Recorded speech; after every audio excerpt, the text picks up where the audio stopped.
what's up world? It's your boy Philosko here, and today we're going to have another top 5 lesson.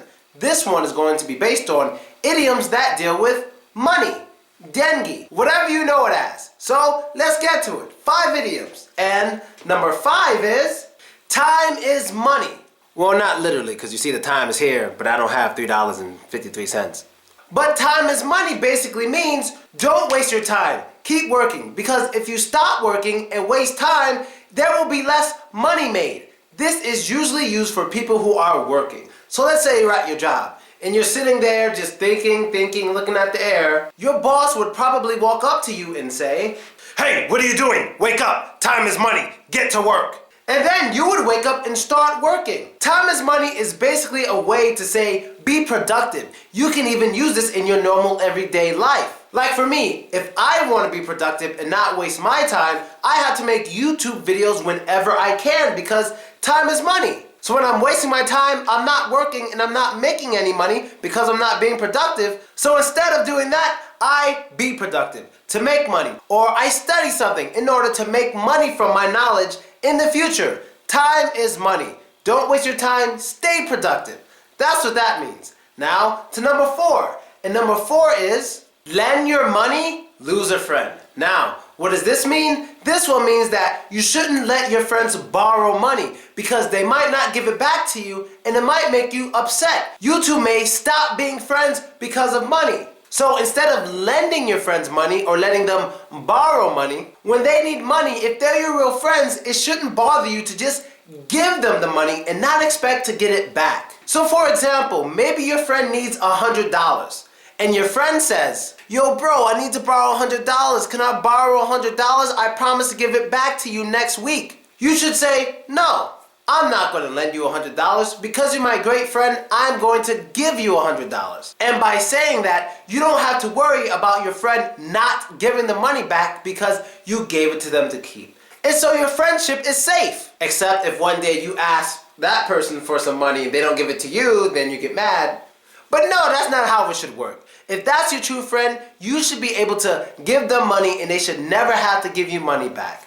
And it's the safest way to keep your friendship from breaking up over money. So let's get to number 3. And number 3 for today is on the money. Now what is on the money? On the money means correct, perfect, precise, or even awesome. So for example, let's say I asked you, who do you think my favorite fighter in the world is? And if you were to answer Fedor, you would be on the money because you're correct. You are 100% right. Or for another example, if I were to ask you, where was I born? If you were to answer me with Brooklyn, New York, I would say on the money. You got it. 100% perfect, precise. You couldn't be more correct if you wanted to be. On the money. That's an easy one. I think we should all use that one on a daily basis. Now, let's get to number 2. And number 2 for today is, money don't grow on trees. Oh God. A lot of us Americans have heard this one a lot. Now saying it properly is money doesn't grow on trees, but a lot of people just say money don't grow on trees. And what does this mean? Well, it means that money is hard to get. Usually people who don't have a lot of money use this idiom with their kids because I remember when I was a kid, I wanted everything. Mommy, I want Super Nintendo, I want regular Nintendo, I want Sega Genesis, I want everything in the store. And my mother couldn't afford to buy me all of those things. So she would just say, "Excuse me, Philip, do you think money grow on trees? Well, it doesn't. I can't afford to buy you all of that. Well, instead, I'm going to give you this book on 501 Russian verbs because I think one day when you get older, for some reason, you're going to be in Russia. So here, take this book." So instead of buying all of that expensive stuff, she bought me something cheaper. And the cheaper thing she bought me was a book because money didn't grow on trees and she didn't have that much. So let's get to the number 1 money idiom for this video. And the number 1 idiom is money talks. Now, of course, money doesn't speak any language actually. All the people on the money are usually dead.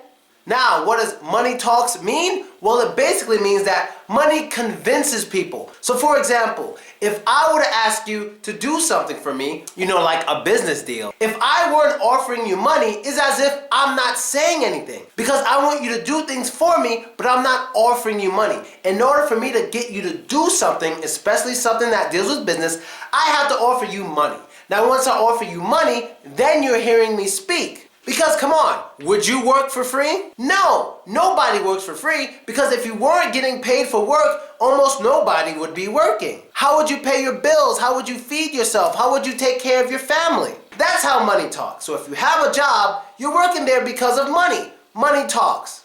And if you want a really famous actor to be in one of your movies, he's not going to do the movie unless you offer some really good money.